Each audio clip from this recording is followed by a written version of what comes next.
ನಂದಿ ಶಕ್ತಿಯಿಂದ ಸ್ವಾವಲಂಬಿ ಗ್ರಾಮ ಹಾಗೂ ರಾಷ್ಟ್ರವನ್ನು ನಿರ್ಮಿಸಲು ಬಯಸುವಂತಹ ರಾಜಕೀಯ ನಾಯಕರಿಗೆ ಇನ್ನು ಮುಂದೆ ಒಳ್ಳೆಯ ಭವಿಷ್ಯವಿದೆ ಎಂಬುದು ಕಳೆದ 5,000 ವರ್ಷಗಳ ಇತಿಹಾಸದಿಂದ ಹಾಗೂ ಇಂದಿನ ಆಧುನಿಕ ವಿಜ್ಞಾನದಿಂದ ಸ್ಪಷ್ಟವಾಗಿ ತಿಳಿತಾ ಇದೆ.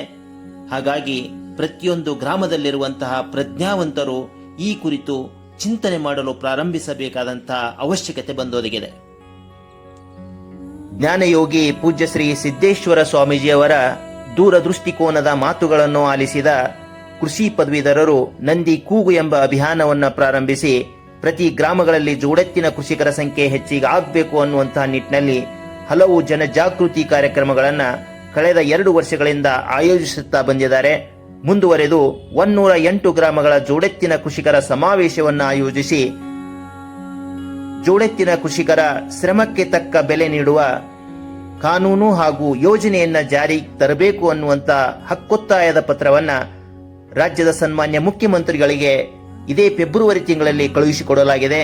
ಆದರೆ ಇಲ್ಲಿಯವರೆಗೆ ಯಾವುದೇ ರೀತಿಯ ಉತ್ತರ ಬಂದಿರುವುದಿಲ್ಲ.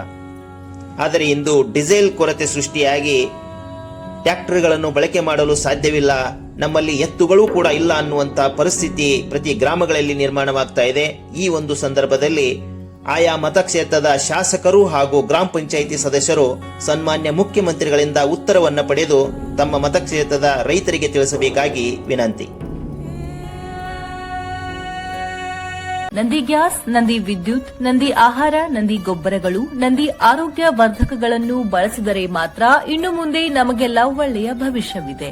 ನಂದಿ ಶಕ್ತಿಯಿಂದ ಸ್ವಾವಲಂಬಿ ಹಾಗೂ ಆರೋಗ್ಯವಂತ ರಾಷ್ಟ್ರ ನಿರ್ಮಿಸಲು ಬಯಸುವ ರಾಜಕೀಯ ನಾಯಕರಿಗೆ ಪಕ್ಷಾತೀತವಾಗಿ ಮತ ನೀಡುವ ಸಂಕಲ್ಪ ಮಾಡಿ ನಂದಿ ಸೈನಿಕರಾಗೋಣ ಬನ್ನಿ.